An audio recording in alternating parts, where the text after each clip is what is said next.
concrete type flooring material. It's on the concrete floor. Yeah, Probably too close. probably, but I'm watching it. Okay, it's 4 o'clock. We'll go ahead and call to order the April 4th, 2016 meeting of the Salina City Commission. And we'll begin with a roll call, please. Mayor Blanchard. Here? Commissioner Crawford. Here. Commissioner Davis. Here. Commissioner Hardy. Here. Commissioner Ryan. Here. Great, thank you. At this time, before we do the Pledge of Allegiance and a moment of silence, Commissioner Davis would like to share a few words. Thank you. There are a few days in our country's history that represent sadness and horror. December 7th, November 22nd, September 11th, and April the 4th. While we usually celebrate Dr. King's birthday with a lot of fanfare and nice buttons like this, and we celebrate it as a National Day of Community Service and Volunteerism, which is very apparent by all the nice people sitting here. April the 4th is the day that actually has the greater significance, not just for Black America, but for the cause of social justice and civil rights worldwide. As we say the Pledge of Allegiance and self-meditate for a few moments afterwards, focus on those things that we can do as individuals to keep from having to add any more days like this to our national list of days we'd like to forget. So all who can stand for the Pledge of Allegiance.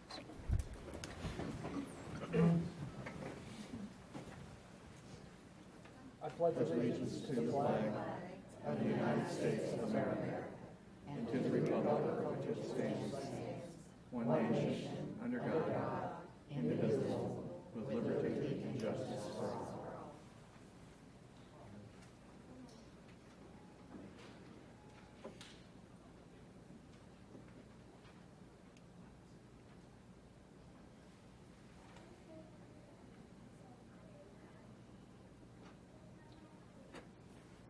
Thank you all very much. And thank you, Dr. Davis, for those very poignant, thoughtful words. Very much appreciate that. Okay, we'll move on to awards and proclamations.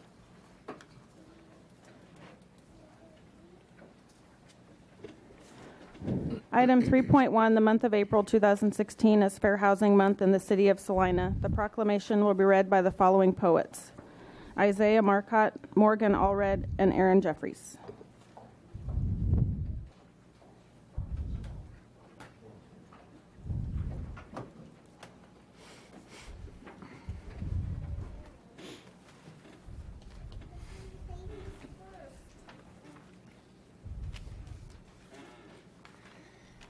I'm Morgan Allred, 130 South 9th.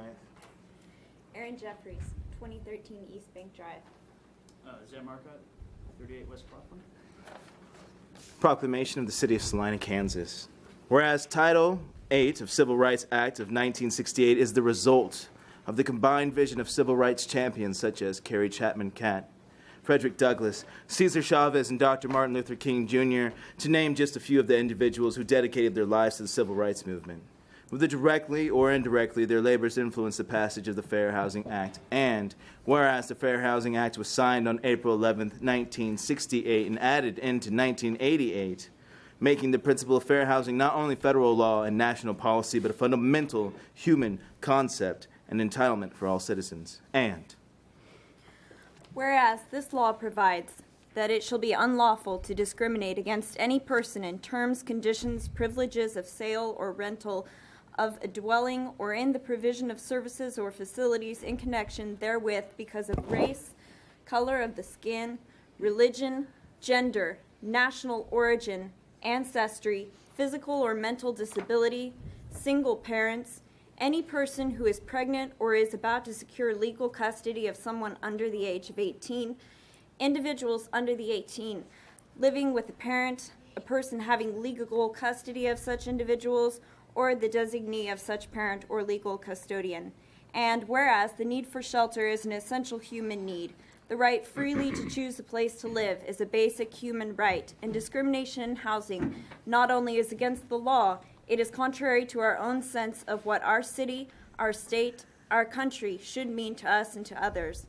And whereas Fair Housing Month provides an opportunity to place special emphasis on the recognition of all neighbors, businesses, property managers, and owners who reside in our community, acknowledging their vital contributions, as well as the richness engendered by the mix of young and old, male and female, disabled and non-disabled people of all colors, ethnic and cultural backgrounds, and religious traditions.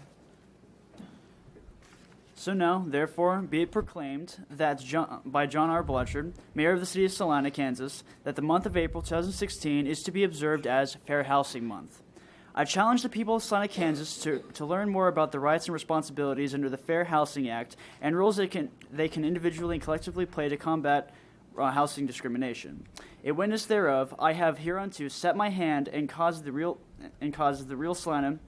seal of Salina, caused to be asphyxiated this 4th day of April 2016.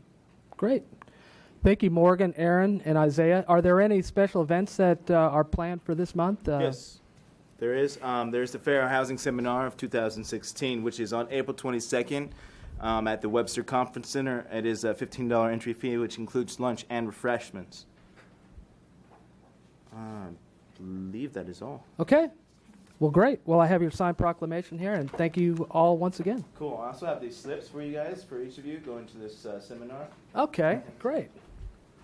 Thank you. There you go. Yeah, we'll just pass them down. Thank you. Okay.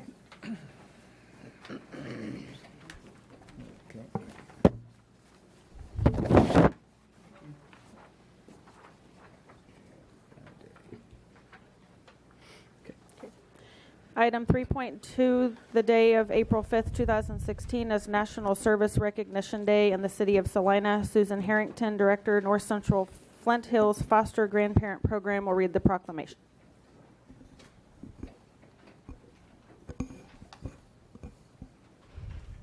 Actually, we have a special guest in our county today.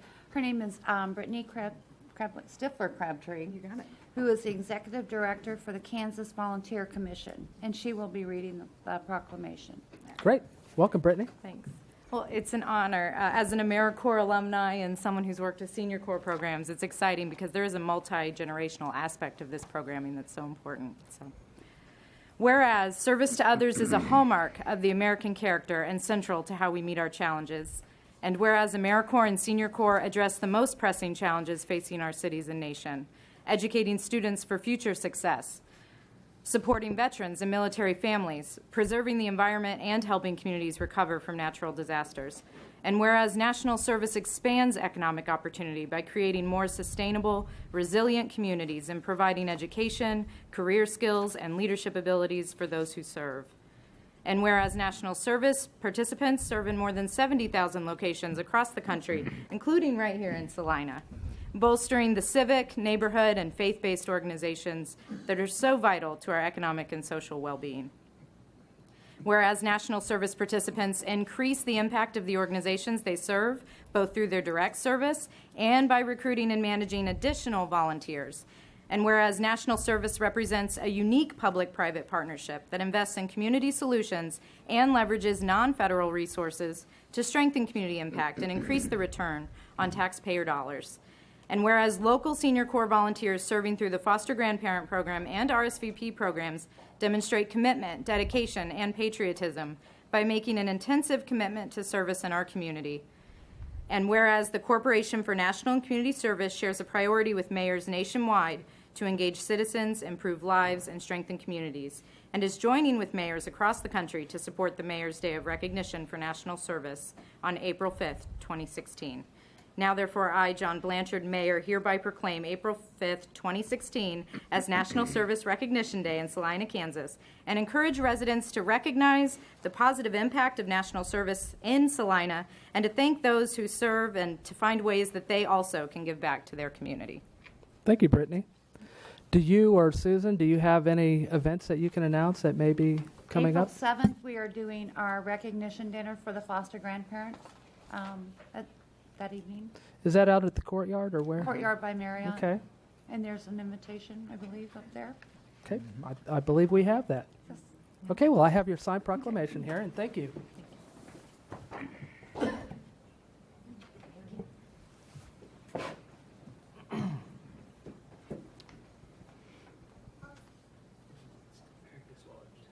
No.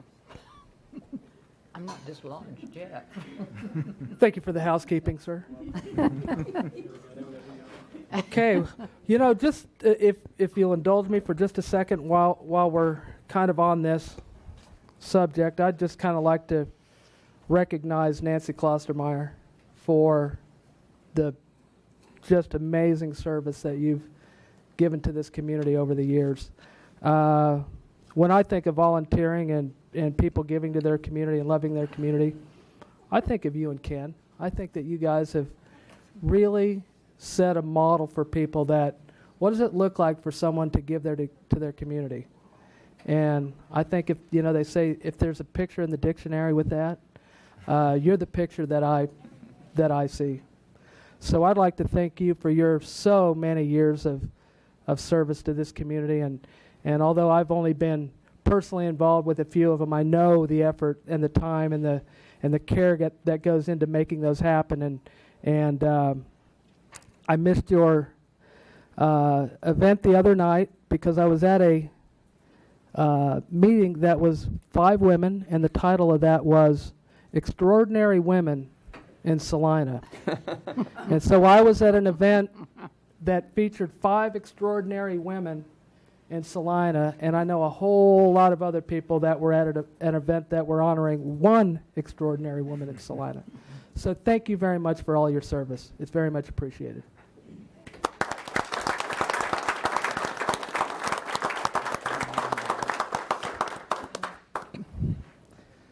Okay, we are going to, at this point, move on to the Citizens Forum, and this is an opportunity for anyone to come and speak on any item that is not on today's agenda.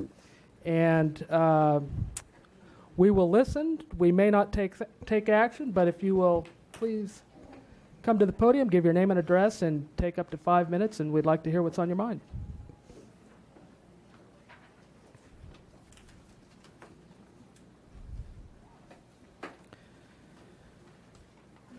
Okay, we have no citizens forum. Before we go into the consent agenda, I've got a little bit of housekeeping that I need to take care of, and that is in the form of an apology. And as everyone up here knows, it was quite a long meeting last week, and it was unnecessarily long for somebody that came to speak to our commission, and I kind of dropped the ball, and so I'd like to apologize to Annette Cook and thank her for being here till probably close to midnight. She should have been out of here, well, by 10:30. But it was a long meeting. But 10:30. I kind of moved an item on the agenda, and I wish I had asked if anybody was here for that item. And if I had asked that question, I would have known, and we would have kept the order the way it was. So my apology for that. And but you're back here today because you were here last week. So thank you. So thank you. And we'll go ahead and move on to the consent agenda. Item 6.1, approve the minutes of March 28, 2016.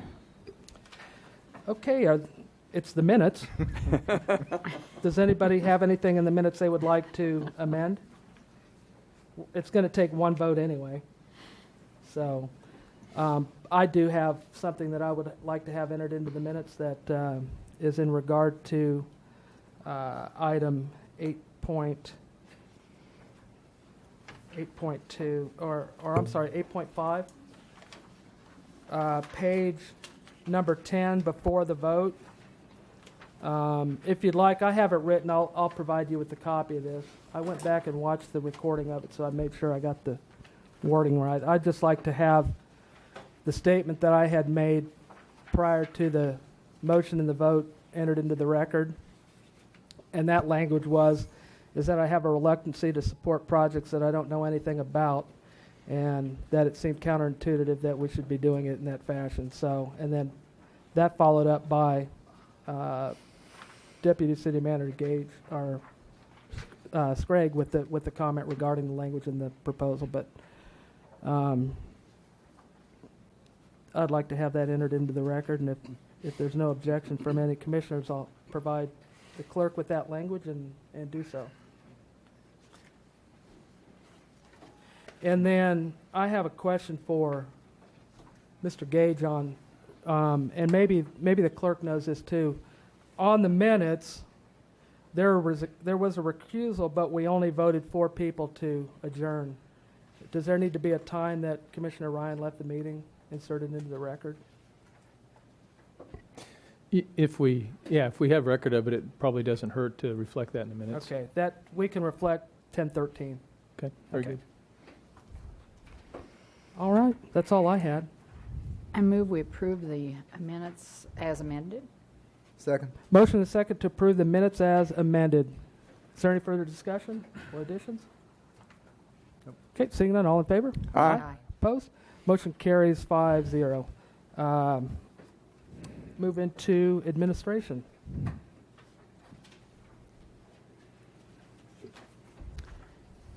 Item 7.1, second reading ordinance number 16-10828, requesting a review and possible amendment of the bicycle route map of the Salina, Kansas Comprehensive Plan to show additional hike and bike trail route segments on the bicycle route map. Okay, ordinance 16-10828 was passed on first reading March 28, 2016. Since that time, no comments have been received. Is there anyone present that would like to comment at this time? Okay, seeing none, we'll bring it back to the commission for action and a motion. I move that we adopt on second reading ordinance number 16-10828. Second. Have a motion and a second to adopt on second reading ordinance number 16-10828. Can I please have a roll call? Commissioner Crawford, Aye. Commissioner Davis, Aye. Commissioner Hardy, Aye. Commissioner Ryan, Aye. Mayor Blanchard. Aye, that motion carries 5-0. Item 7.2, consideration of yield signs on Eagle Crest Avenue at the intersection of River Trail Road. Great. Mr. Stack with the staff report. Thank you, Mayor and Commissioners. This is a continuation a little bit of last week. We put a lengthy report together. This, as you can see, has been a request since 2009 is when we first looked at it. And we just went through kind of our analysis. And, I mean, I do want to, the main thing about it, I guess I can go through the whole thing or just answer questions if it's a lot here. I'll just hit a few highlights here. Typically, the MUTCD references kind of a uniform vehicle code as well as do the state statutes for non-signed intersections. So the driver of a vehicle at intersections that's not signed, you follow the uniform vehicle code or what's on your driver's license. So if the person's already if a vehicle's already in the intersection, then you yield to that vehicle. If you both go there at the same time, you yield to the one on the right. Or if there's a pedestrian intersection, then that's another consideration. So state statutes are pretty normal on that. We have delegated, or the commission has delegated authority to the city manager as long as we follow the manual on uniform traffic control devices, which is kind of the national code on signing and traffic control. As long as we follow that, then we, as a staff, run any request through the city manager, and he either approves it or denies it, and that's the process we're in. And so in this particular case, we've looked at it quite a bit and met with the community or the neighborhood out there a few times and looked at the history here. But this request was declined, latest being December of 2014. I do want to stress on the bottom of the first page.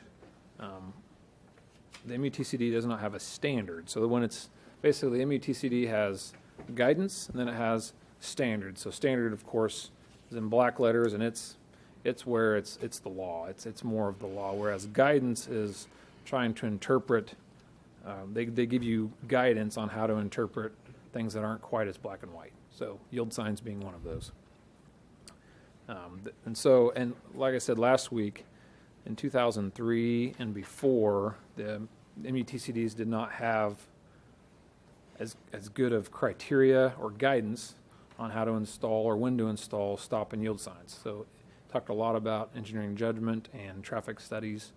All those things are great, but when you don't know, what's the standard. So we were happy in 2009 that they gave us, numbers and crashes and sight distance and things that you can actually measure against and utilize when you're looking at intersections, so that we don't, I think this is a bad one. Yep, let's put up a sign. So that's kind of, you'll see a lot of signs. We have 8,376 signs in Salina. That's maybe not quite that precise, but we have a lot of signs. So we've had to deal with signs for years, and we actually have to have a program to maintain and remove and replace signs that are regulatory.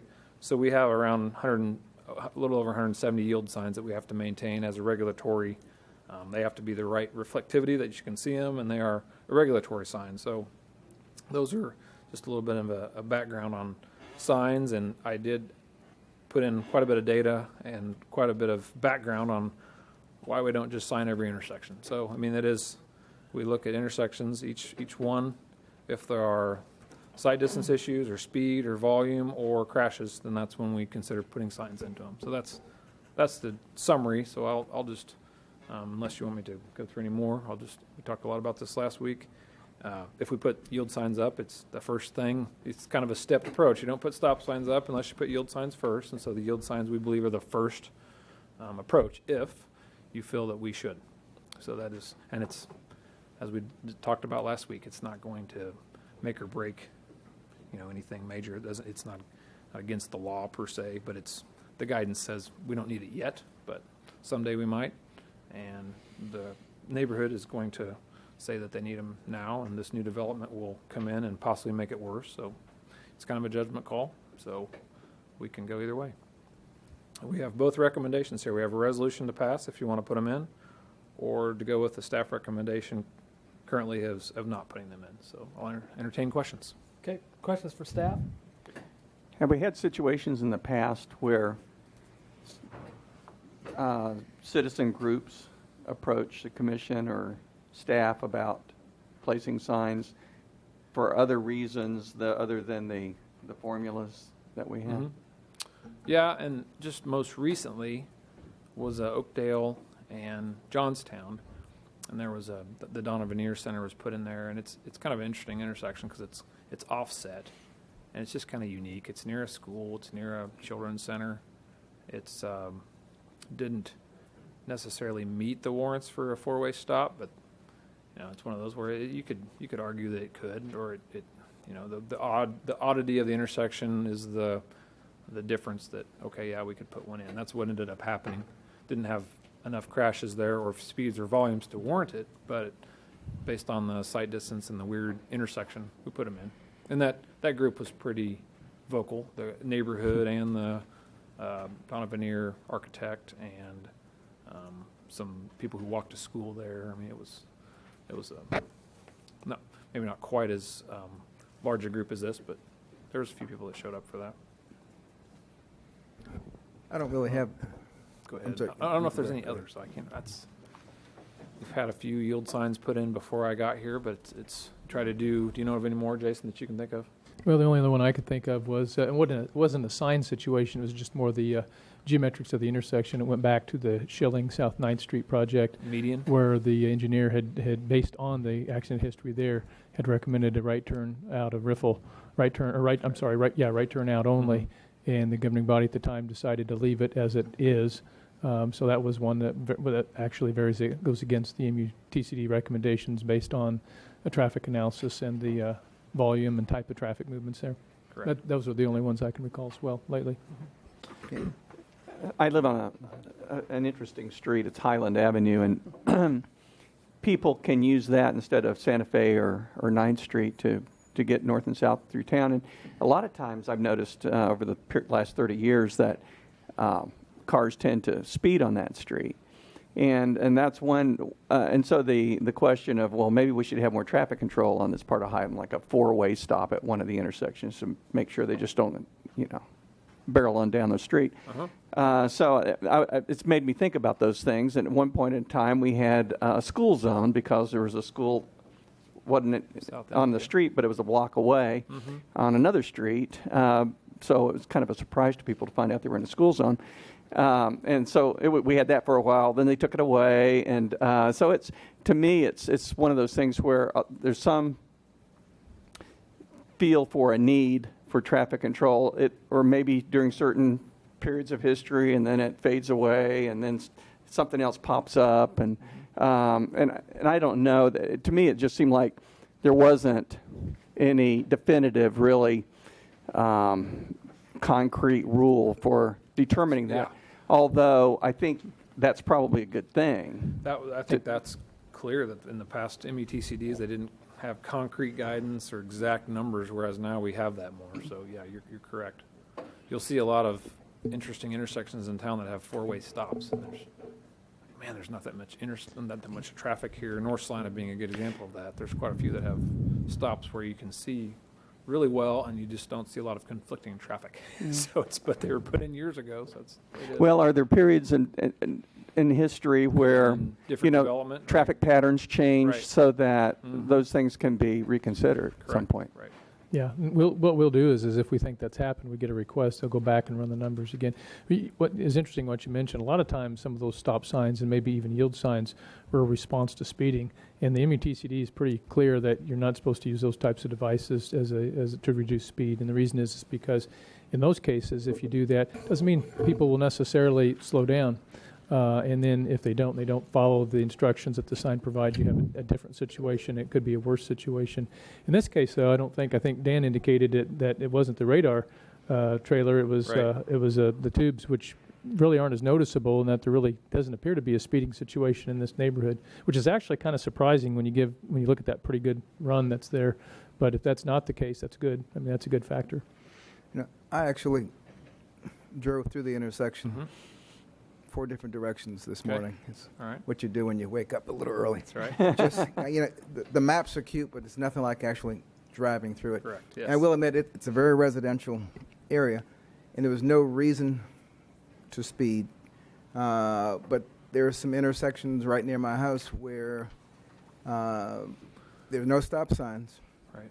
and people their behavior suggests that they assume the street, and the street I'm talking about happens to be Fairdale Drive, but Right. they assume Fairdale has the right of way. Kind but of the there's main not road. Correct. There's not a single sign that officially says Fairdale has the right of way, and cars approaching on the cross streets, tend to stop, but technically, the cars on Fairdale should stop if another car is at the intersection, but they don't. They just keep going through because it's this. Well, everybody around here knows Fairdale is the dominant street, but right. Legally it's not. There's nothing there that says it's the dominant street, and the risk for a bad accident, I think, occurs when people hesitate and don't stop. Now, I'm old. I grew up in a city, the stop sign capital of the world, Washington D.C., where you just get used to. I mean, you can make up time in between stop signs, but there's another stop sign, and it's there.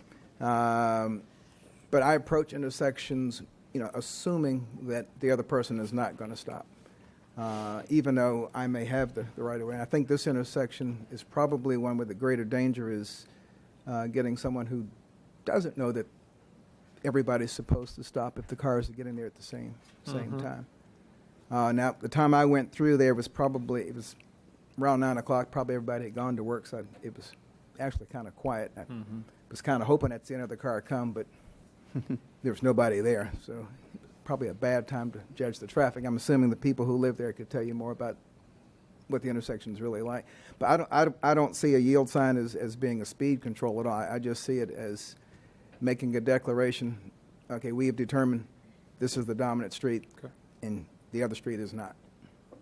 And if there's good visibility at the intersection, so you truly, if no cars were coming, you could just keep on going through. But I don't think it's a situation where people would be speeding that much because it's not really a through street. I mean, you're only going to turn back on yourself or be at home, so there's no real reason to Mostly go that fast. local traffic only. Yeah, you're not having a lot of cut through people trying to get somewhere else because you either live there or you're visiting there. That's about the only reason you'd be there.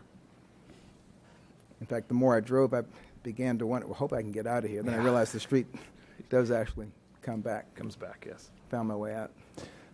Yeah, Commissioner, I don't disagree. And I think when you're in that neighborhood that feels like the dominant street, I think we have to really consider whether we want to designate dominant streets by virtue of yield signs on side streets.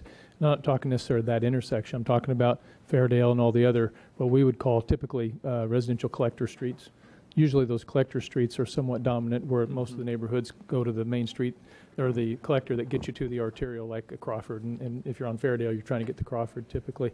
So if we apply that logic in other locations, we have a whole lot of yield signs to put out. If we really want to do that, I'm not sure that we want to designate in that way. I think it's just a question. I'll be honest with you. There's not any technical information that can help make that decision. If you do it, you just have to do it. And then we need to monitor after that, because if the side traffic, if they obey it, it's great. It's going to work fine. Everyone's going to be happy. If they don't, you could actually get an accident, and it might actually be worse than what you would have before. So it'd be our job to monitor and just make sure over the next couple of years that we don't see a change in the pattern to the negative. I'm saying large cities, yield signs are a gift from heaven, because it means I don't have to stop if there's nobody coming. That's so you correct. don't really lose any momentum. The evil is the stop sign, because, well, no matter what, even if nobody's coming, you got to stop. Now, if it's a real busy intersection with poor visibility, and if there was no traffic light at 9th and Crawford, you'd have to put stop signs, because you can't see what's coming around the church coming from the west.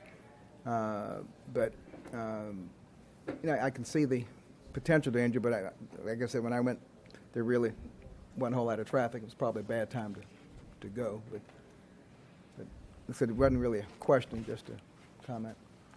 Yeah, Fairdale actually has 12 to 1,500 cars a day on it, so it's a sizable road. It's not actually a collector, but it's one where it might actually meet warrants. I was thinking, living close to that area as well, that there's quite a few.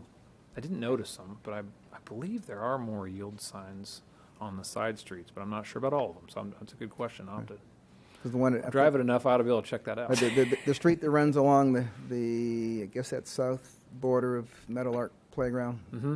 That intersects. Northwood? Yeah. Yeah, I always stop because the cars on Northwood act like they don't have to stop. Right. And the people on Fairdale assume they don't have to stop. Sooner or later, it's going to be a meeting of the minds there. Yeah, and there's a little, coming from the east, there's kind of a lot of trees there. There's a little bit of you can see pretty well coming from the west side, but the east side is a little more discouraged, or disguised, just because of the trees are not as good a sight distance there. You're right. You've got the land elevation of the school on the north side that you've got to watch for, and on the northwest side, on the southeast side, you do have, it's kind of a little forested area of a lot there that you have to watch for. So that kind of naturally should tell you probably ought to slow down and take a look before you just go through there. So yeah, that's a little different. Any other questions? Questions for staff? I got just a couple of generals. Okay. One, and I too went out there on a couple of different times of day to try and see the difference. In the meeting last week, there was a couple of things that were brought up. One of them was a stop sign versus a yield sign, and Correct. I think the comment was made, it's almost if you're going to put up a yield sign, you're probably better off putting up a stop sign. Is that can you explain that a little further?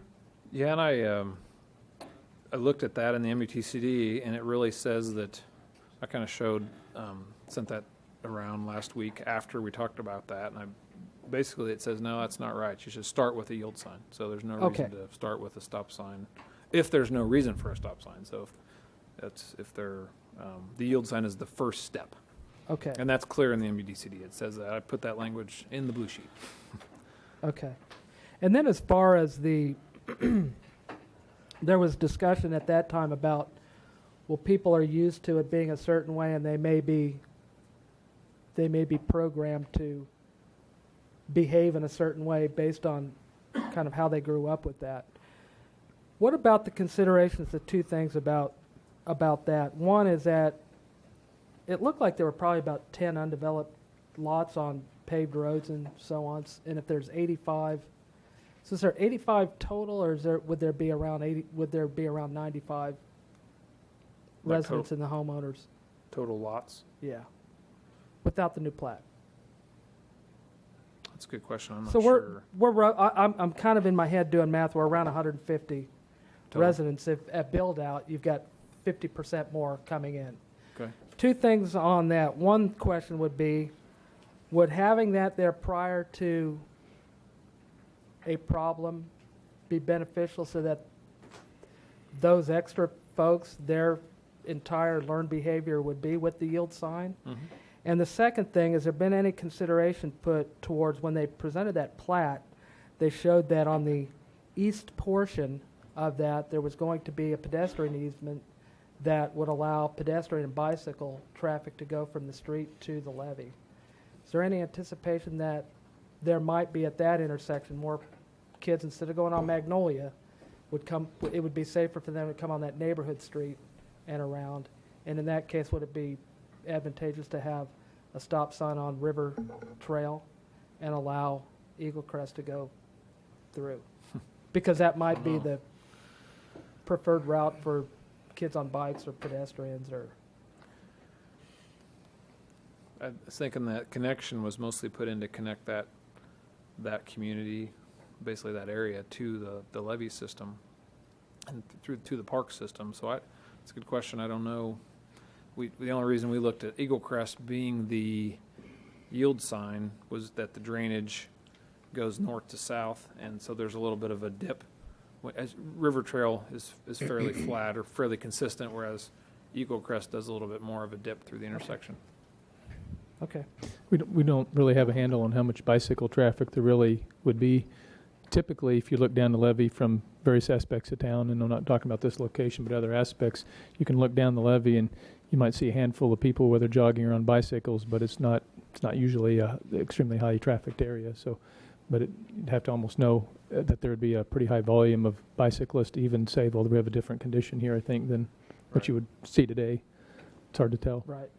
Well, I'm just saying right now, if your only option is Magnolia, it may be a more attractive option to parents to have their kids take. So, yeah, okay. I think you're correct in the neighborhood, and especially depending on where you live. If you do live west of that intersection and you're far enough from the south part of that subdivision, that does seem to be a natural way to go. Makes sense.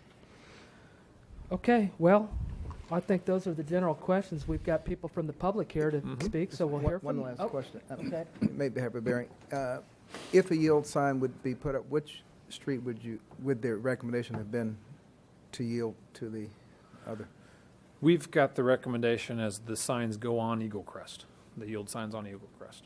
So the north-south movement on River Trail is not there's no signage, but Eagle Crest is supposed to yield, and that was actually the recommendation of the subdivision as well as ours. It's really, and the only reason, like I said, is because there's a drainage channel that causes you to. I mean, you look at kind of what's the feel for which one should come through when you get to the intersection. If there's no impedance or no change in terrain, well, River Trail is that. It's the easiest one. And not the Eagle Crest has a huge dip, but it's just enough to where actually the volumes are pretty similar on the two, but we felt like Eagle Crest is where you would put the yield signs. Well, that's not a bad. That's not so bad anyway. It's for as difficult as some people have seeing people on bicycles. That if the bicycle's aware to yield, it might even be more. That's right. Very good. Yeah, it might even be better. I also went out there and took a tour of the neighborhoods. And I think there's plenty of clearance at those corners. I mean, it doesn't seem to be, it seems better really than a lot of intersections in Salina, but I don't know. I don't remember what time of day I was out there. It could have been, I think it was around noon. I don't have any particular thought either way on it. I don't know. I suppose people living there have more of an idea how that works than I do. So. Okay. Maybe we hear from them. Yeah, we'll go ahead and hear public comment. We'd like to get out of here by 12:30 this morning, so please limit your comments to a half hour each. So, thank you.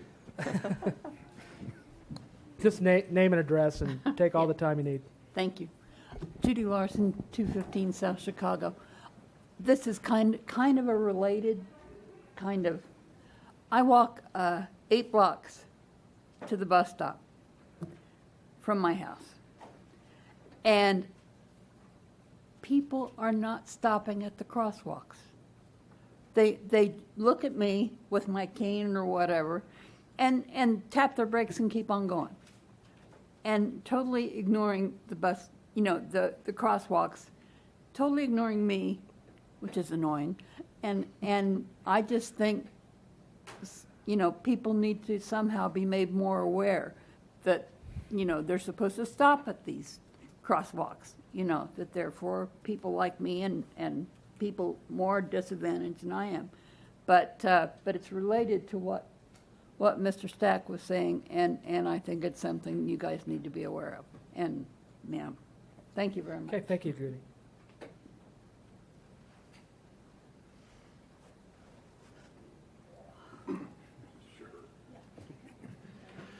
Kevin Einhaus, 1620 Eagle Crest, past homeowner association president. I worked with Dan on the first study. They're good. I don't think it really tells us exactly what's going on. I live 6 houses from the intersection. I'll be glad to invite any of you to come over and sit in the driveway and watch.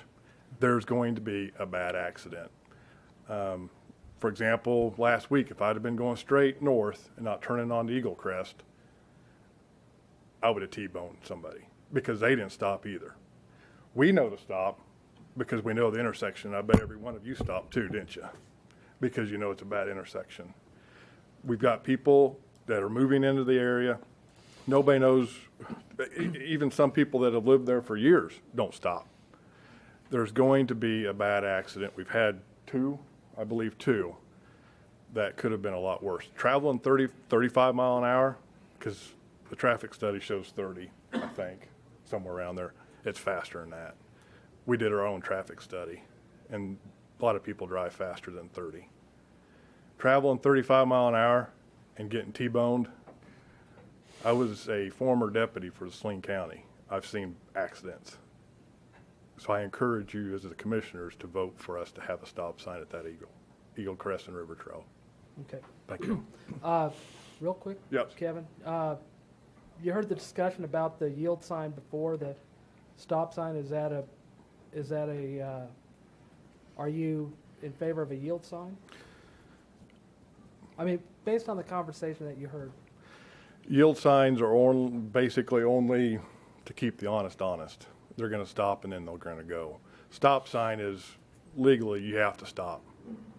And I agree with Dan. The law says the person to the right has the right of way, but when you're traveling 35 mile an hour through that intersection, it's too late to decide by that time. We as an association would prefer to have a stop sign. Somebody is going to get hurt bad. Okay. Thank you. All right, thank you.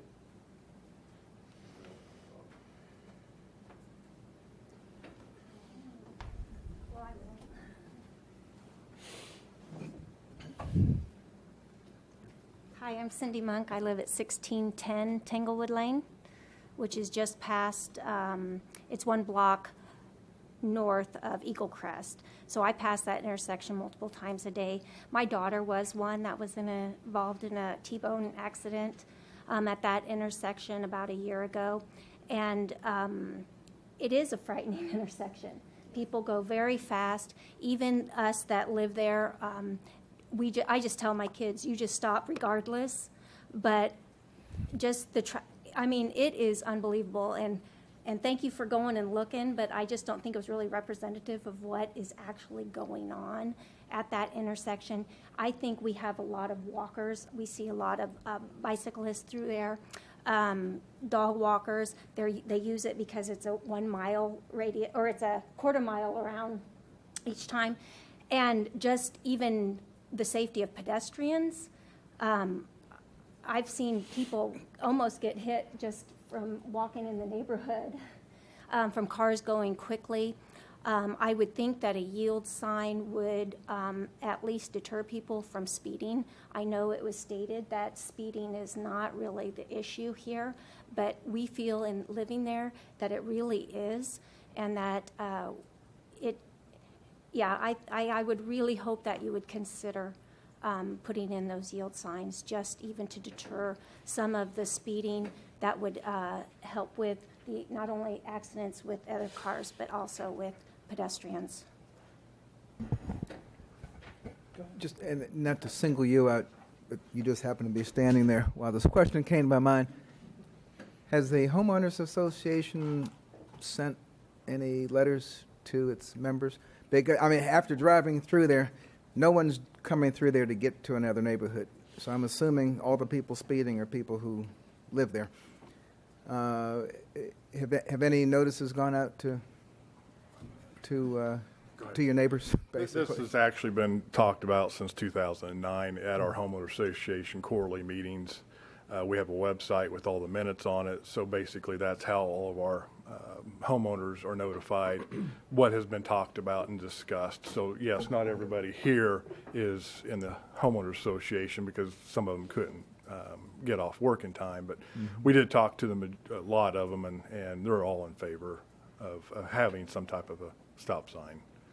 And Were you speaking considering that the Well, homeowners may be the ones speeding? Well, I'm assuming they are because that neighborhood is not a shortcut to get to anywhere. no. So it's either it's- somebody coming home or leaving home, or I guess visitors, I guess. Is it a shortcut? I'm asking out of ignorance now, Over but to Red Hawk, that cut behind Eagle Crest Retirement Community, that go out that way because it's an angled street.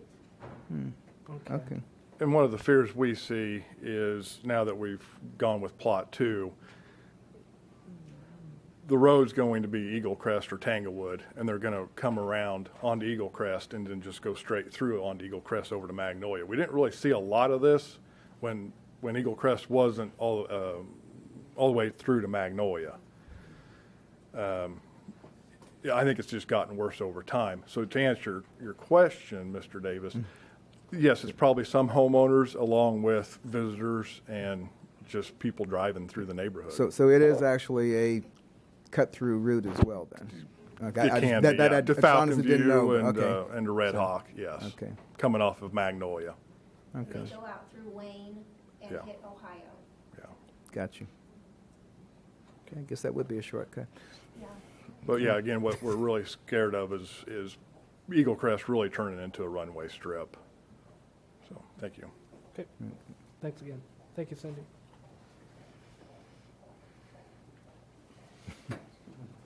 Hello, Annette Cook, 1814 Ben Court. I would like to say that no, not everybody who goes through that intersection lives in our neighborhood. We have a lot of teenagers in our neighborhood, so we have a lot of teenager friends coming through. And they're teenagers, and they're going phew, right on Eagle Crest and not even slowing down. And then, of course, all of the construction traffic that we're going to be getting with the trucks. And, you know, that's a huge concern right now. And it's going to be for years we're going to have that construction because they haven't even started the streets yet. So I just wanted to emphasize that also. Okay, thank you.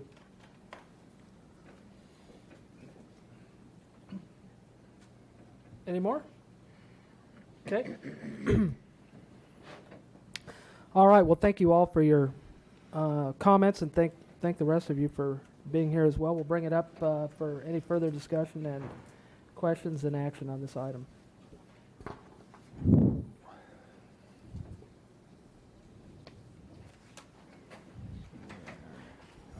Well, I have a comment that doesn't really go to solving the problem, but it goes to the practical problem of the intersection. I wonder if the homeowners association has considered buying trees for the owners of the properties around there and somehow visually reduce that open space. It seems to me that the fact you can see there is what allows people to feel confident to drive through the intersection. So if you could do something that enhance the neighborhood and reduce the visibility, it's just a thought.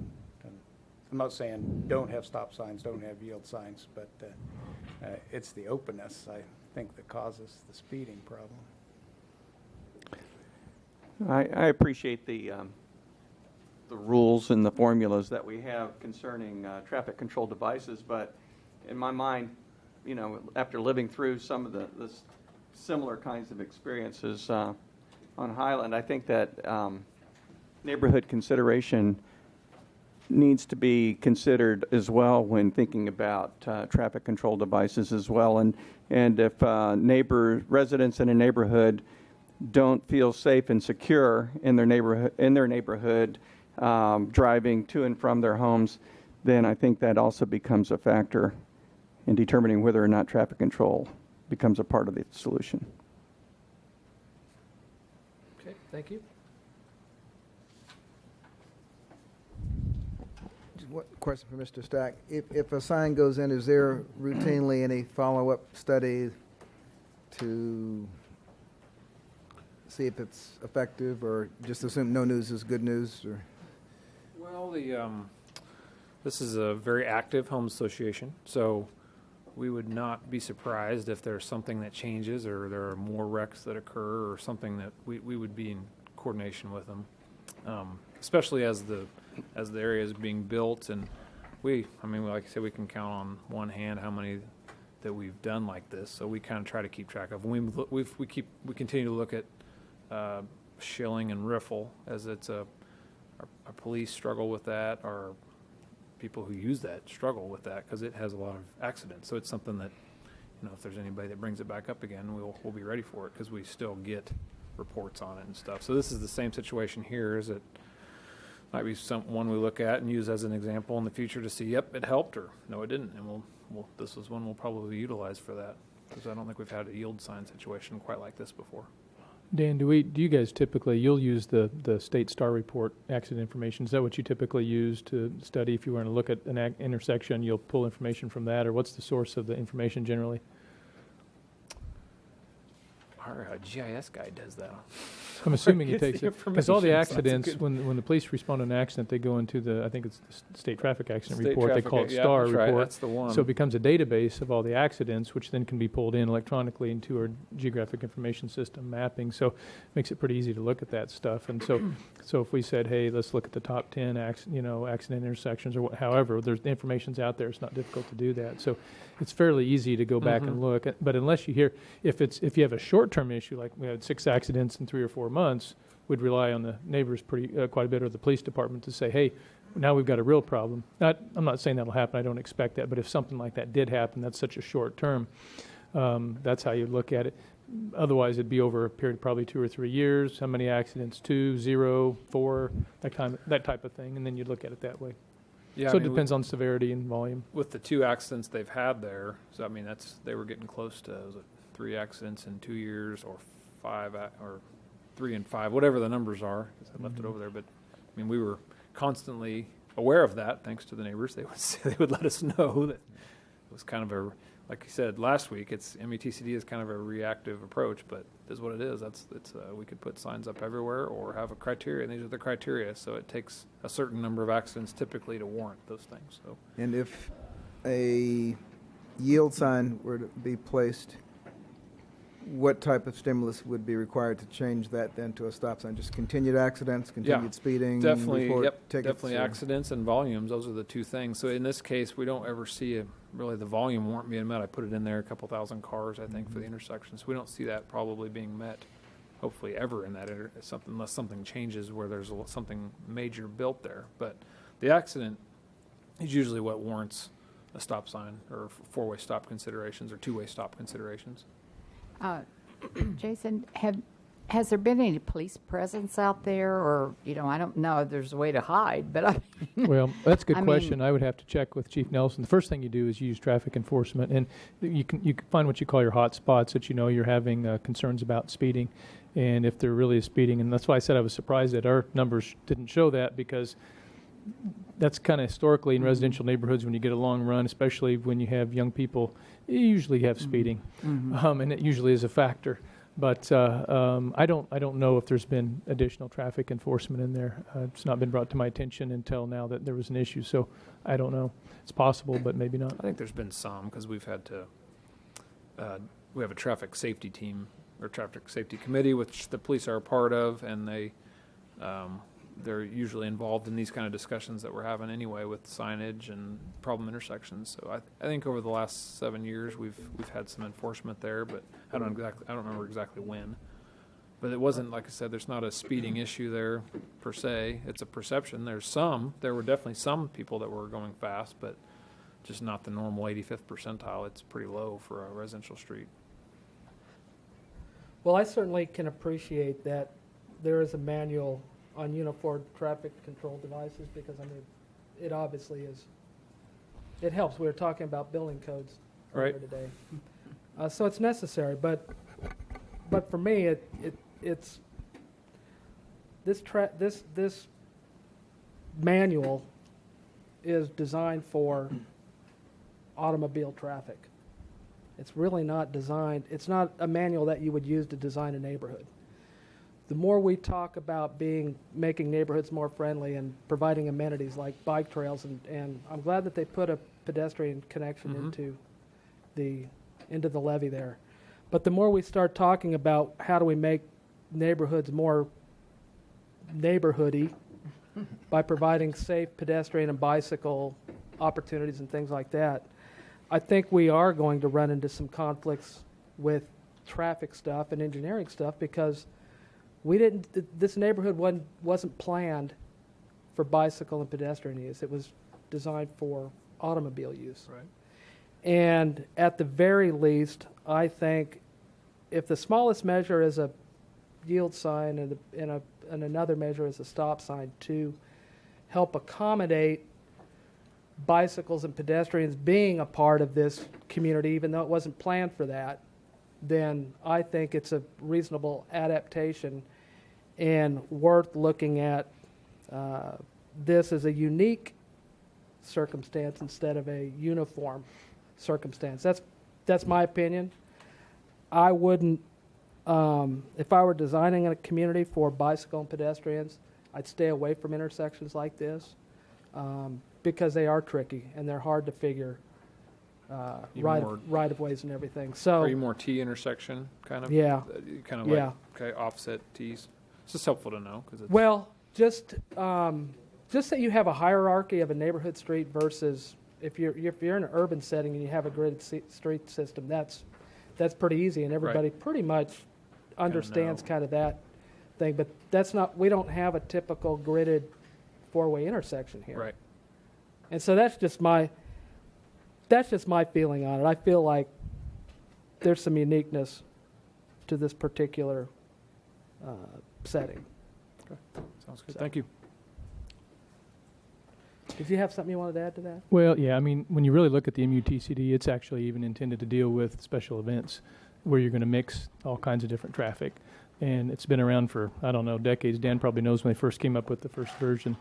I'm not saying it's all things for all people. All I'm saying is it's the only system that's been used across the country uniformly for decades to help you try to figure out when you do something, what's the impact with the vehicular traffic. And the reason it focuses on the vehicular traffic is because it's not concerned about two bicycles running at each other in the intersection.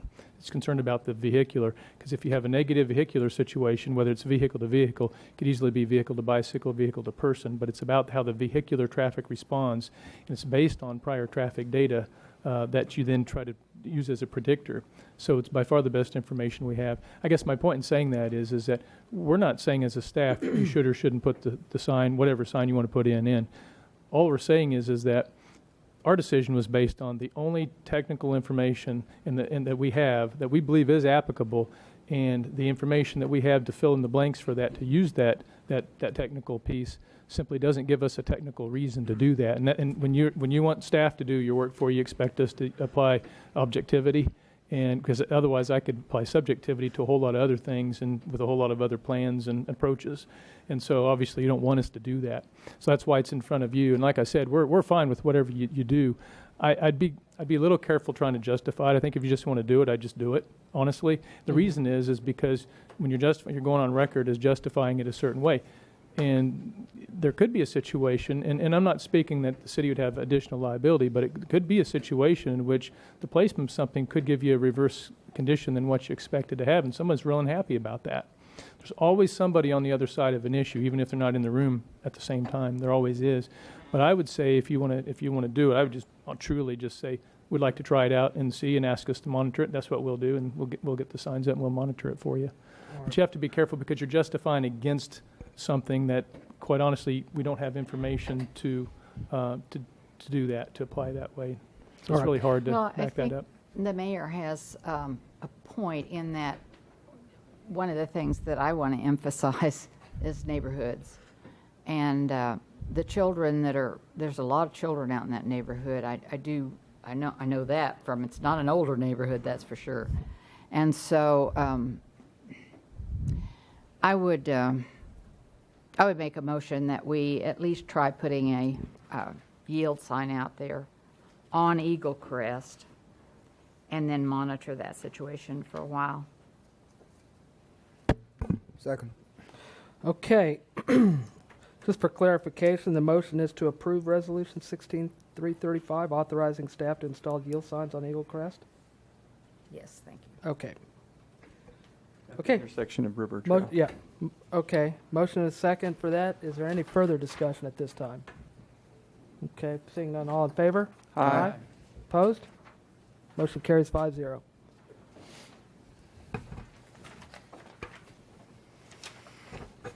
Thank you all for coming. Okay, that concludes regular business. We'll move to other business. Prior to, I know we have a request for executive session. Anybody have, I have a couple of things for other business. Does anybody have any other business prior to mine? Okay, two things, and it kind of got to a little bit of it beforehand. There's a certain thing, and it has to do with sort of the almost Robert's rules that we kind of follow through with here, or try to anyway. And I did drop the ball earlier on kind of moving that agenda item without a full understanding of what exactly that meant by moving it, because at the end of the meeting I thought you'd be coming back in and we'd adjourn, and you weren't here. So. And I thought it was the end of the meeting. I started to get up.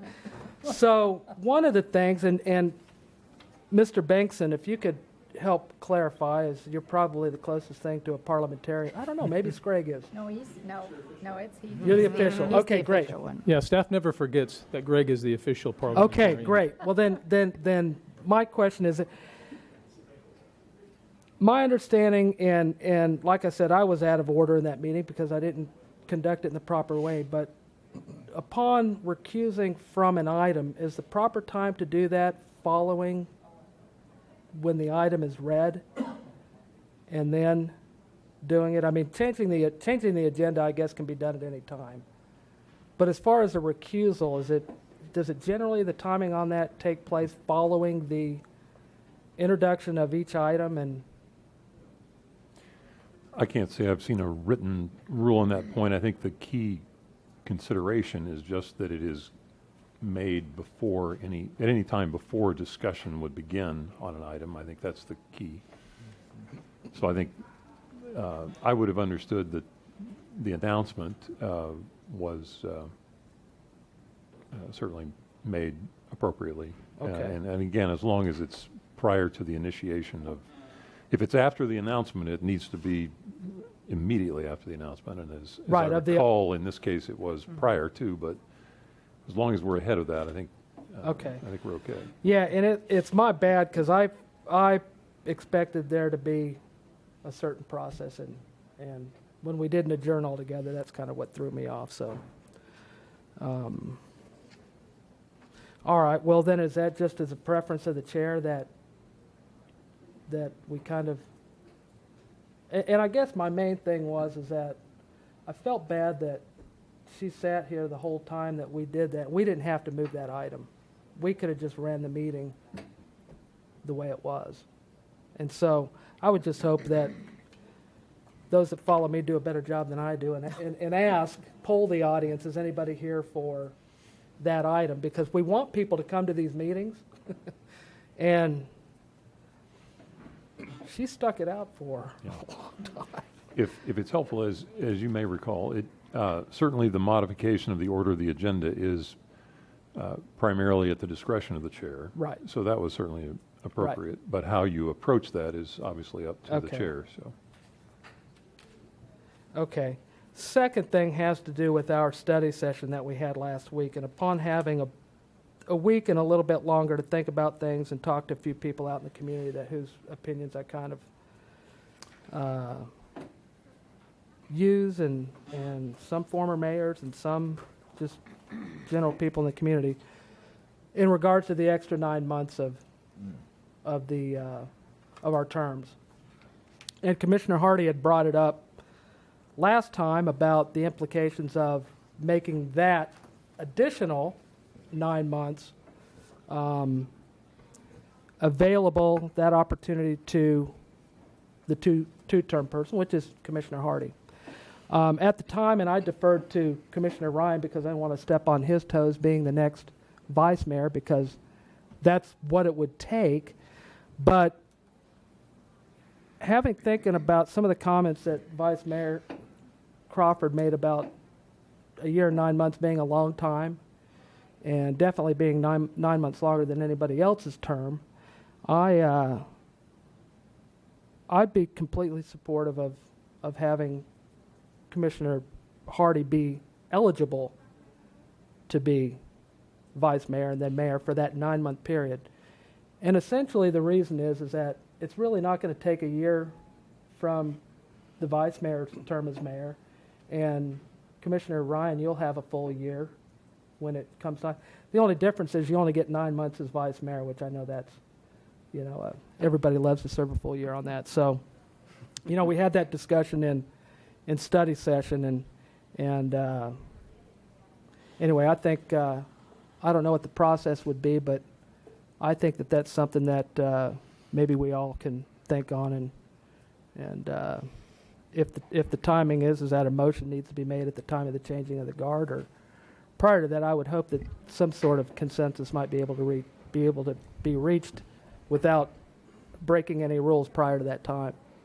I was thinking we had a consensus that it would just stay like, well, what I think we decided was that it would stay like it always has been, unless I had a problem at that particular time, or I was,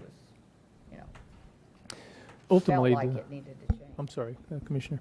Ultimately, your vote on it's your vote. That's what happens. I think the idea of trying to figure out what you do ahead of time is to, one, if for those who don't like surprises, to avoid surprises, and two, I think, I don't know, I'll have to look at Shandy to see, but it probably helps the city clerk to have an idea of what's coming up. I don't know on the term if that's important necessarily, but it's really just an idea of avoiding surprises more than anything else. So you could choose to discuss that, I suppose, or create an item or what have you before that day. You could choose to wait till that day, and then whatever happens, happens, and wherever the votes fall, Okay. And figure out what that means for you as a governing body. All right. Otherwise, I can't really offer you any advice because it's obviously outside of But what unfortunately, my I area is. think I'll be gone when that decision is made. Is that correct? And I guess I'd just go on the record now saying that I think we should stick with what we agreed to before and keep that year and a half session for Vice Mayor Crawford. I think she's going to be a marvelous face for Salina, and her maturity is a good visage for the city to have for that period of time, and I'd like to see it carry through. I'm sorry to Mr. Hardy, but the reason that this has been done for as many years as it's been done is because the majority of the voters in Salina voted for those individuals. So I think she should keep it for the year and extra portion of the term. Well- Maturity is a nice way of putting it. Right, and I think, right, and I'll just be clear. I'm not trying to shortchange anybody off of anything that's come, and quite frankly, I receive absolutely zero benefit from this. But I'll tell you what, it's an extra 9 months that has never happened before, at least that I'm aware of. And so we've got a unique situation. And I got to tell you, just quite frankly, I spend an awful lot of time out in the community, and people appreciate that. I hear it all the time. God, I appreciate you being out all the time, and this, that, and the other. And quite frankly, I'm not sure that Commissioner Hardy isn't out in the community more than I am. So I think as far as somebody who takes the job seriously would only be getting 9 months and not a full year. It's not a full sentence. It's only a partial sentence. I just think we have an opportunity that we haven't had before, and everybody gets a year, and somebody just gets 9 months more. And that's just my thought on it. But I guess we don't decide here today. So, anyways, I just, as the city manager says, it's something that I probably, you don't want to make a big surprise out about something, and so I just kind of wanted to bring it up in this format because it was the best way that we could all sit here and have something to hear about it and ask about it and comment on it. So I appreciate this opportunity and other business to do that. So if anybody else has any comment on that. My last comment would just be I appreciate the mayor's opinion, but I think if we juggle with it, we'll be criticized more for that than if we just leave it alone. Okay, thank you for that. Any further comment? Nope. Okay, I think we have a added fun session going today. So, Yeah, commissioners, on that, we have, as you know, we have legal and we have real estate. On the legal, we have one particular item that could cause you to come out and potentially take action. So we'd like to go ahead and start with that one, and then we'll set the other two items aside. You can make a motion for the other two, but we'd like to actually have you address the one legal item in which you could possibly have to come out and take action. I'm going to ask Mike how much time I think you might need. I'm going to guess 20 minutes. So, okay. So 20 minutes. At this point, the motion can be for 20 minutes for the legal on the thought that you may take action when you come out. 5:30. Then, having taken that input, I move to recess into executive session for 20 minutes to discuss with legal counsel matters subject to the attorney-client privilege, for the reason that public discussion of those matters would waive the privilege and adversely affect the city's interest in the matters, and reconvene at 5:30. Second. Okay, I have a motion and a second to recess into executive session for 20 minutes. And return at 5:30. Any further discussion? Seeing none, all those in favor? Aye. Opposed? Motion carries 5-0. We are in executive session. We tried though, didn't we? To get the clocks right? Yeah, we tried. Okay, we're good. Well, we tried, but it didn't work. We're good. Well, we got just a couple minutes anyway. How would you think Saturday? We could just, huh? What do you think Saturday good? Saturday. How have you been doing so much lately? Huh? Oh, yeah. Well, I hosted one of those a long time ago. I've been out in the community a lot. Way a long time ago. Okay, 6:30. We're back in. We're back in regular session here, and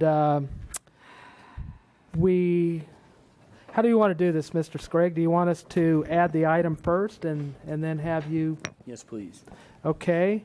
A little help on the item. Do we want to? Will this be development business or under development business or administration? Thought. Administration. Under administration. Okay. Well, I'll entertain a motion to add item 7.3 to authorize the mayor to execute a New Markets Tax Credit Engagement Agreement with Dakotas Americas LLC, and to also authorize the mayor to accept and agree to a letter for New Market Tax Credits financing for the Salina Field House with J.P. Morgan Chase Bank, N.A. Second. Okay, I have a motion and a second. Any further discussion? Okay, for adding item 7.3. All those in favor? Aye. Opposed? Motion carries 5-0. We can now hear from Mike Scragg on item 7.3. Thank you, Mayor and Commissioners. As I'm sure you recall, back in August of last year, you approved a resolution authorizing the mayor to enter into agreement with S.B. Friedman, who we employed or agreed with to be a New Markets Tax Credit consultant on our behalf on a contingent fee basis. So there was no actual payment unless they were able to identify community development entities with tax credits and get a project to closing. So at this point, Tony Smith with SB Friedman has been our point of contact, and he recently notified the city that Dakota's America LLC had tax credits from 2015 that they were interested in pledging to our project.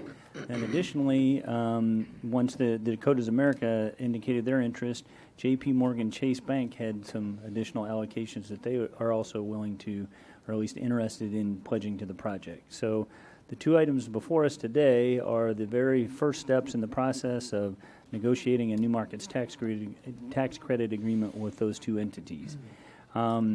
As you may recall, the diagram that I presented in August is very complicated, and we referred to the tax credit allocations and then the funding, the selling of the tax credits on the open market at cents on the dollar and yielding a net benefit with some haircuts in between. The estimated net benefit of these two pledges to the Fieldhouse project is $2.7 million. So that's... It gets a little confusing in that Dakota's Americas would be pledging $9 million of tax credits and J.P. Morgan would be pledging $4 million of tax credits.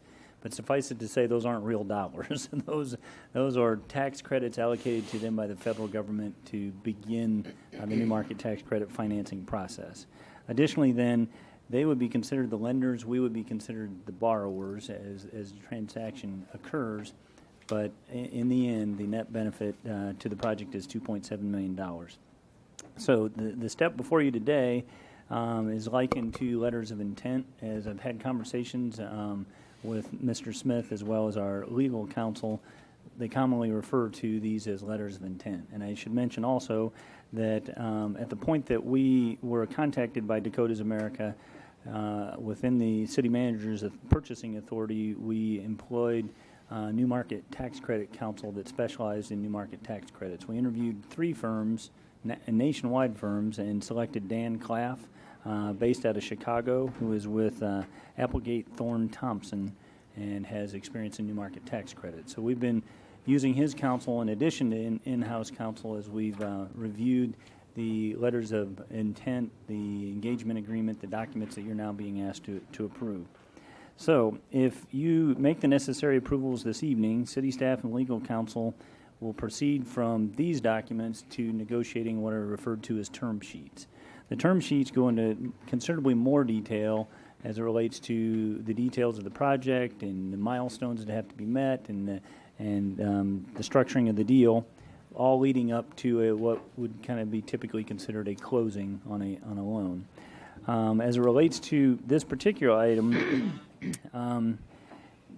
the commitments that are being made today financially are that we agree to place on deposit with Chase Bank $35,000 and with Dakota's America $20,000 with the intent of funding their legal expenses leading up to the negotiation of the term sheets and preparation for closing. In the event that we do not close for whatever reason, including Dakota's America opting out of the deal, they would keep the reimbursement that's applicable to the expenses they actually incurred. They would return any unspent funds. So that is our current financial exposure as it relates to this action item. The two documents that you have there have been reviewed by Dan Claff, our legal counsel, as well as Tony Smith. Generally, their general description is that these are two quality players in the New Market tax credit arena, and that this is an allocation higher than they might have expected for a project like this.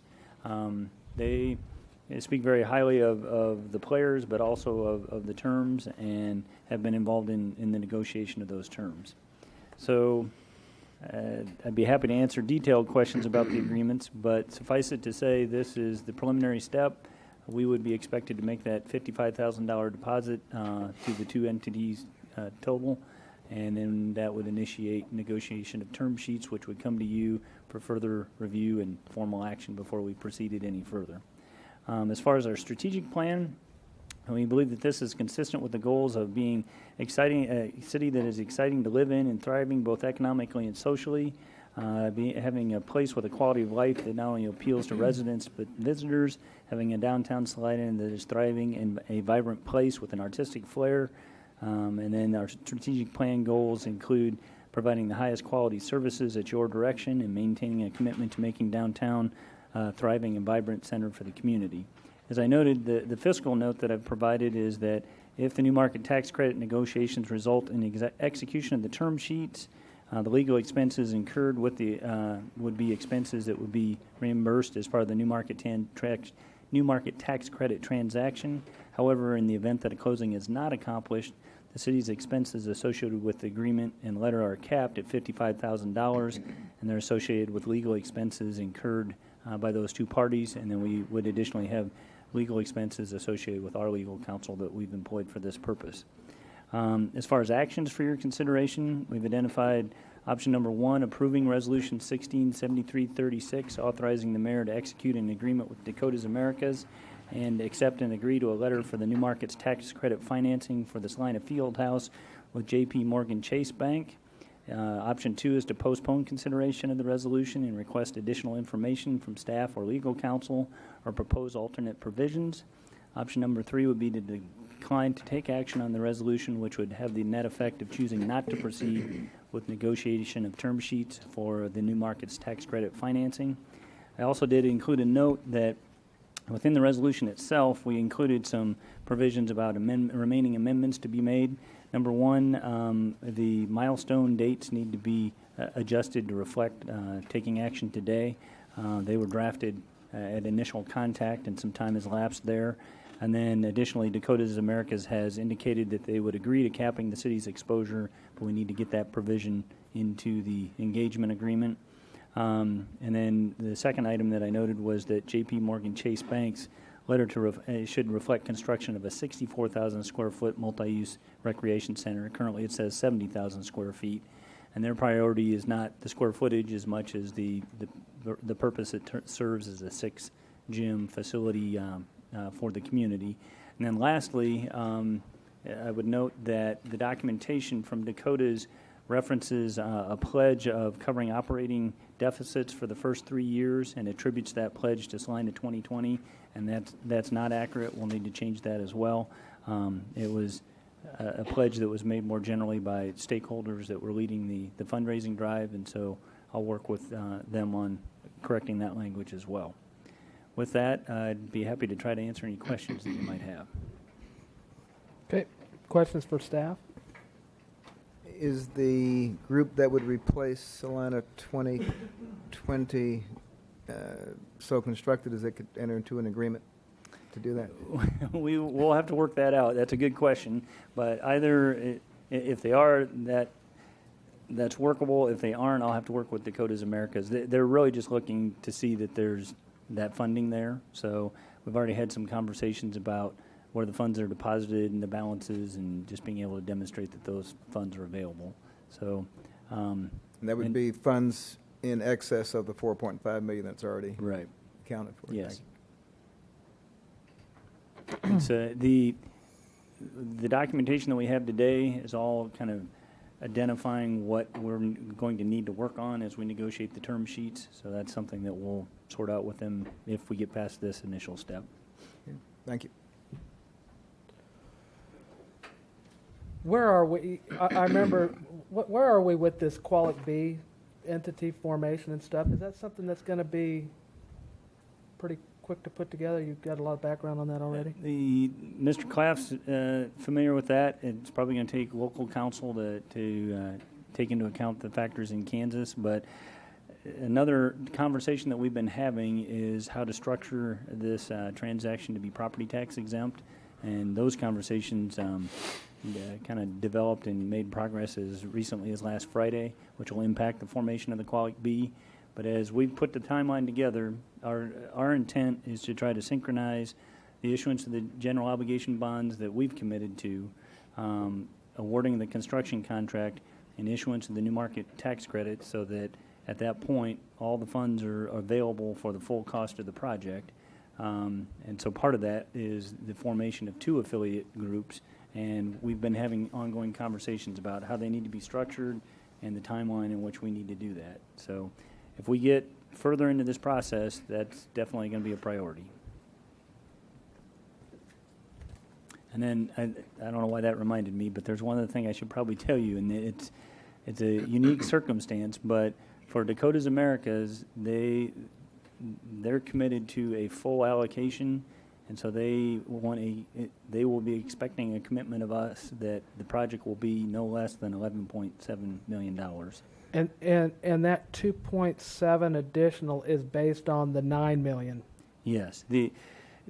If you recall the diagram that we worked from in the beginning, the contribution on the front end of the transaction, the $4.5 million from the city and the $4.5 million from the private donors, is integral to calculating the tax credits that they can then pledge, and the pledging of those tax credits is what nets them profit on their bottom line. So they need a $9 million transaction plus the net benefit of 2.7 to utilize their tax credits. Okay. So while we anticipate through the competitive bid process, the building and so on coming in, I think the number was between 8.5 and 9, that there are still reimbursables and other items that are included within that project that the utilization of those funds would be quite helpful to have. Yes, and we're definitely going to have to be light on our feet at the point that bids come in and we've got to balance everything. But right. I guess it's a good problem to have. Yeah, and then just one quick thing, because I'm just kind of reading through here. Implications as far as timing, anything in this timeline that and hopefully it's not all of them, that are potential hiccups. I mean, obviously, it looks like you've done a lot of work on this, and this is a very detailed sheet, and these are professionals that have worked a lot on these. Is most of this pretty? I mean, if we're ready to break ground once we get the bid process rolling here, is this most likely the funding going to be waiting on us getting everything else? We're definitely, that's the goal, and the actual timing goal is to truly synchronize all that. Okay. Because the new market tax credits will need to be in place at the point that we award the contract. That way we can demonstrate that the funds are available for the entire value of the contract, and we meet Kansas cash basis requirements. So we are very mindful of getting all these details synchronized with the rest of the project and the timing. Okay. I don't think we pay you enough. The private sector brought this whole idea to us. Brian Richardson and Pat Beatty deserve a considerable amount of credit for even pointing us in the right direction. It was a good idea, but you really put the Figures rubber to the road, right. and we certainly appreciate that because nobody has done that around here before.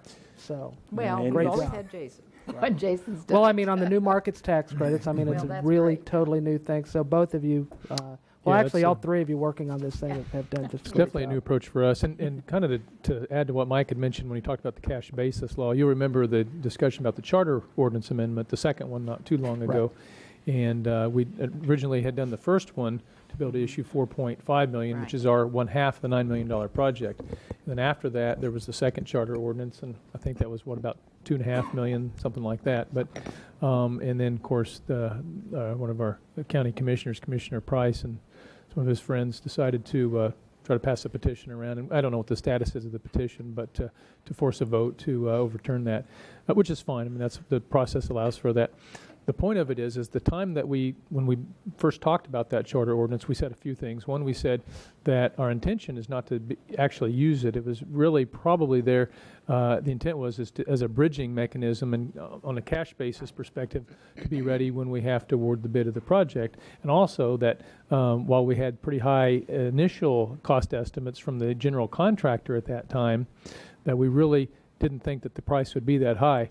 And so you provided directives to us and took action along the way, and some of those actions included going from the construction manager at risk process to a sealed competitive bid process, in which we were there was clear commitment among our local general contractors that believe that we can actually construct this at around that $9 million total project cost, which is good to hear. So that was one, to complete the value engineering process, to look at things that we say, it doesn't affect functionality, but we don't need. So we've done that. And the other thing was to move forward with either or both new market tax credits and or star bonds. We're still a little bit early on the star bond piece, but as far as the new market tax credits, you just heard the report. And if we can take this to fruition and have the cash in hand, then there really won't be any need for the effort or the charter ordinance. So it's our hope to do that, and it would render that effort I guess kind of a going through the motion approach, but not necessary. So we're hopeful that we'll have this piece going upon action by you, and then finish it up here in the next few weeks. Okay. Great. Any further questions for staff? Okay, do we have any public comment? You guys laughing at? Okay. Bring it back up for action. Mr. Mayor, I move we approve resolution number 16-7336, authorizing the mayor to execute an agreement with Dakotas Americas LLC and accept the agreement to a letter for new market tax credit financing for Salina Fieldhouse with J.P. Morgan Chase Bank, N.A., and noting the notes that were provided us by staff. Second. Okay, I have a motion and a second to approve resolution number 16-7336, authorizing the mayor to execute an agreement with Dakotas Americas LLC and accept and agree to a letter for new markets tax credits financing for the Salina Fieldhouse with J.P. Morgan Chase Bank N.A. with the conditions stated in the amendments to the agreement by staff. Any further discussion? Seeing none, all in favor? Aye. Opposed? Motion carries 5-0. Very good. Do we have another executive session? Yeah, we do need to go back in executive session for legal and still real estate reasons. We do not expect to take any action following that. And I think we're going to try to shoot for 30 minutes, get you in and get you out. I think some of you are basketball fans, so. 6:20 that way. 6:20. Right. What time is that anyway? Does it? Thank you, Mr. Hobby. 8:15 is game time, so. Give or take. We shouldn't get too close to that then.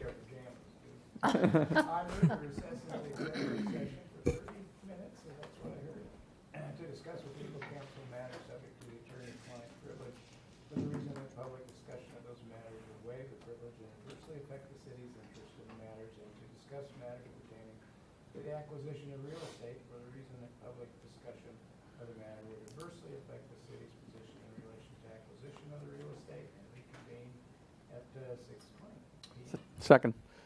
Okay, we have motion and a second to recess into executive session for 30 minutes and return at 6:20. All those in favor? Aye. Opposed? Carries 5-0.